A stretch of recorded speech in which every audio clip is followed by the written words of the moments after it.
അടിത്തറ ചെയ്യുമ്പോൾ ശ്രദ്ധിക്കേണ്ട കാര്യങ്ങൾ എന്തൊക്കെയാണ്? അടിത്തറ ഒരു വീടിൻ്റെ അടിത്തറ നമ്മൾ ആ സൈറ്റിൽ പോയി കഴിഞ്ഞിട്ട് നമ്മൾ ആ മണ്ണിൻ്റെ സ്വഭാവമൊക്കെ മനസ്സിലാക്കി, നേരത്തെ ഞാൻ പറഞ്ഞിട്ടുണ്ടായിരുന്നു, മണ്ണിൻ്റെ സ്വഭാവമൊക്കെ മനസ്സിലാക്കിയിട്ട് അവിടെ നമുക്ക് ഉറപ്പില്ല എന്ന് തോന്നുകയാണെങ്കിൽ നമ്മളത് സോയിൽ ടെസ്റ്റ് ചെയ്തിട്ട് അവർ നിർദ്ദേശിക്കുന്ന പ്രകാരമുള്ള ഫൗണ്ടേഷനാണ് നമ്മളവിടെ കൊടുക്കേണ്ടത്.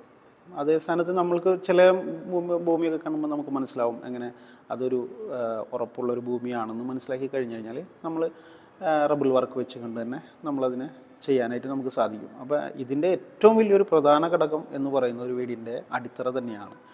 ഇപ്പോൾ ഈ കാലഘട്ടം മാറിയിരിക്കുന്ന സമയം കൊണ്ട് ഇപ്പോൾ ഒരുപാട് ആളുകൾ ഇപ്പോൾ കോളം സ്ട്രക്ചറിലേക്കാണ് പോയിക്കൊണ്ടിരിക്കുന്നത്. അപ്പോൾ കോളം സ്ട്രക്ചർ ചെയ്ത് വരുമ്പോൾ നമുക്കതിനുള്ള ഒരു ഭയപ്പാടോ മറ്റുള്ളതോ ഒന്നുമില്ല. അപ്പോൾ ഒരു ക്ലയൻറ്റിനായാലും അവർക്ക് സാറ്റിസ്ഫൈഡ് ആണ്, ഒരു എൻജിനീയേഴ്സ് എന്നുള്ള ലെവലിലും നമ്മളും സാറ്റിസ്ഫൈഡ് ആണ്.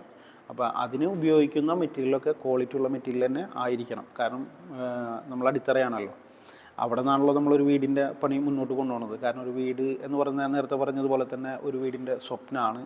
ആ സ്വപ്നം അവർക്ക് അതുപോലെ തന്നെ കൈ കൊടുക്കുന്നുണ്ടെങ്കിൽ അടിത്തറ നന്നായെങ്കിൽ മാത്രമേ നമുക്കത് പൂർത്തീകരിക്കാൻ പറ്റുള്ളൂ. അപ്പോൾ അടിത്തറയാണ് ഏറ്റവും വലിയൊരു പ്രധാന ഘടകം.